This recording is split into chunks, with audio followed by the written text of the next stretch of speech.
placement libre.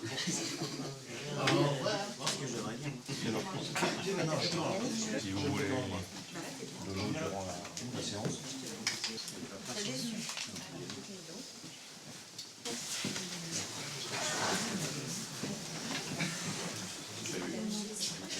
Ah, pour les jouets. Oui, je ne sais pas quand t'as quand même toujours tout petit, vous êtes.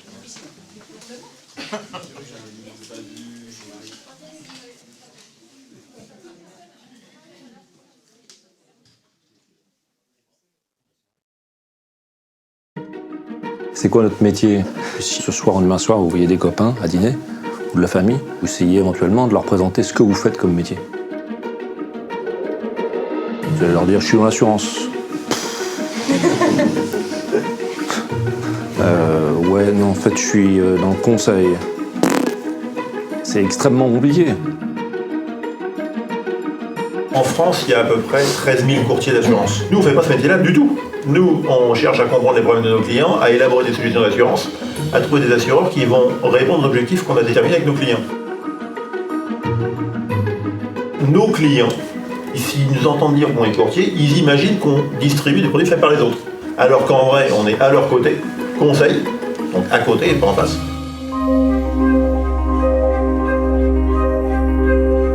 La vision de BC, c'est clairement d'être le conseil référent dans les filières et dans les marchés sur lesquels on travaille. C'est être en maîtrise de la connaissance de tout son écosystème qui est dans ces marchés.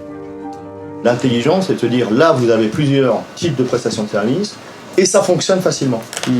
Donc, tiens, j'ai été contacté par ma filiale, donc la filiale va t'appeler, toi, il va être 2h du matin à Paris, tu vas arriver, tu dis, bah, moi, je suis risk manager, et là, on me dit, il y a 2 mecs qui étaient partis en mission là-bas, ils sont enlevés par telle faction, on a reçu un coup de téléphone, ils doivent rappeler dans 2 heures, qu'est-ce que je fais?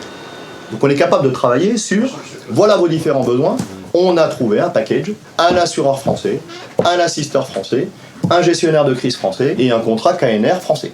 Bon rendez-vous? C'est moi qui viens. L'excellence et l'obsession du détail, c'est ce qui fait la différence. Une multitude de détails qui, accumulés, font qu'on se dit « Tiens, cette boîte, elle est différente d'une autre ». On a un souci d'exemplarité. La culture BC, c'est l'exemplarité aussi. Ça passe par là. Comment voulez-vous résoudre un problème sans écouter votre interlocuteur? C'est simplement impossible, si vous vous écoutez pas.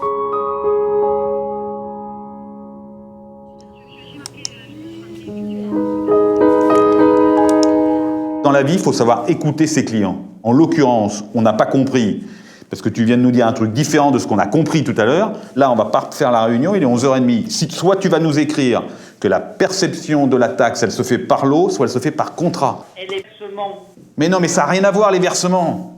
Les versements, ça n'a rien à voir. J'ai mis différentes propositions, parce qu'il y en a d'autres où j'avais mis plus, moins. Parce que quand tu n'as rien, finalement, tu veux rien. Quand tu as déjà quelque chose et qu'on te l'enlève, généralement, tu trouves ça désagréable. Donc, en l'occurrence, on est dans cette situation. Oui, mais éventuellement, c'est peut-être une anomalie dès l'origine.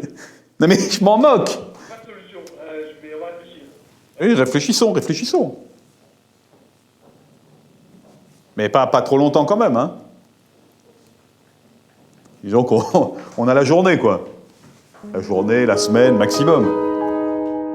Dans le bureau de Monsieur Bessé, il y avait un panneau derrière et qui disait « L'assurance ne sert à rien, sauf le jour du sinistre ». La valeur sinistre chez BC est une valeur fondamentale. Qu'est-ce qu'une entreprise attend de son prestataire? C'est que le jour du sinistre, elle soit indemnisée correctement, dans des proportions attendues, dans le contexte attendu, que ce soit un sinistre vis-à-vis d'un tiers, d'un sinistre qui concerne ses actifs. Donc là, l'assureur n'a pas voulu tout prendre, il n'a pris que 50%. Donc c'est les pompes qui se sont retrouvées submergées lorsque le bateau a pris de la gîte. C'est toutes les pompes qui se trouvent dans nos locales machines. Hein. Bon, elles sont tout à fait en bas du compartiment.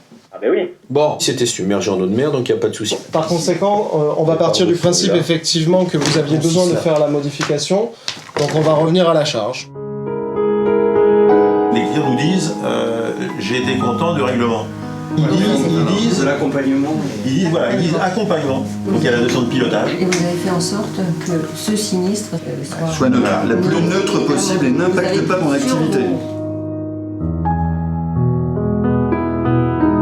C'est sans appel, ce qui s'est produit.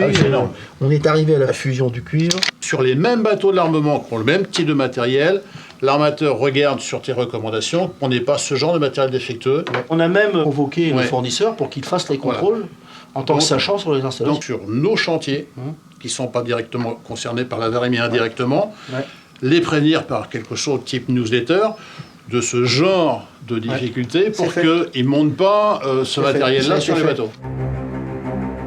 Le chargé de clientèle chez nos confrères, c'est quelqu'un qui reçoit les questions du client et qui ensuite identifie l'interlocuteur capable de lui répondre dans l'entreprise et dit tiens, on m'a posé une question sur le dommage, va donc lui répondre.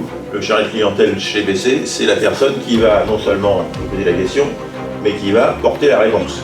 Il est le pilote de tout ce qui se passe sur le client. Cet accord transactionnel-là devra passer dans les bras de votre assureur qui devra le valider. Då behöver du hjälp med nya. À l'international chez BC, c'est la capacité d'accompagner nos clients dans 110 pays dans le monde. Notre assuré dispose d'un recours contre son propre fournisseur qui a livré des produits défectueux, contaminés. On a une alerte européenne. Est-ce qu'elle est susceptible d'affecter les consommateurs européens? The main problem for them will not be to build, but to maintain. La deuxième vision, elle est plutôt rassurante pour vous, mais aussi pour moi, parce que c'est de rester indépendant. L'indépendance, c'est le long terme. L'indépendance, c'est la capacité à investir dans des projets. Sur février, on bat tous nos records. On a déjà eu autant de souscriptions. Ne pas être dépendant d'une stratégie court terme. L'indépendance, ça veut dire qu'on peut se projeter. Et on a créé une direction synergie et développement pour cela. Les éleveurs sont sollicités que par leurs clients pour avoir une couverture, en passant par des intermédiaires comme peut faire Anima Solutions aujourd'hui. Nous, on a décidé de mettre les pieds dans le plat, par exemple, en disant la dépose-repose, c'est un vrai sujet de la police, donc on va le traiter spécifiquement. La partie viciée, c'est pareil. Les pirates ont utilisé une armée d'objets connectés. Je vole une information, elle reste disponible dans les serveurs. Et donc on a la difficulté de dire mais c'est quoi le préjudice de quelqu'un qui a toujours ce qu'on lui a volé? La première problématique, c'est qu'ils vont avoir 5 centrales en construction d'ici 15-20 ans. Et puis parallèlement, ils vont avoir un vrai chantier de déconstruction, donc avec du démantèlement, du traitement de déchets, qu'il est nécessaire de leur bâtir un contrat sur mesure, là où on pense qu'on a une vraie plus-value à apporter. C'est pour l'ensemble des litiges qui doivent être traités à l'intérieur de l'installation nucléaire. Qu'est-ce qui me satisfait le plus dans mon métier? Rendre nos clients heureux et leur apporter la promesse qu'on leur a faite. Rendre des clients heureux, c'est extrêmement passionnant parce que ça transmet à l'ensemble des équipes de la fierté, de la reconnaissance, du travail accompli, de la promesse exécutée. Et la deuxième chose qui me rend extrêmement heureux, c'est de rendre mes collaborateurs heureux. Parce qu'on y passe tellement de temps dans l'entreprise que je pense que chacun doit trouver un sens, doit trouver un objectif, doit trouver un bien-être, même si ce marché est exigeant et même si l'entreprise est exigeante, ce qui est cohérent. Donc quand vous avez atteint ces deux objectifs, c'est déjà pas mal.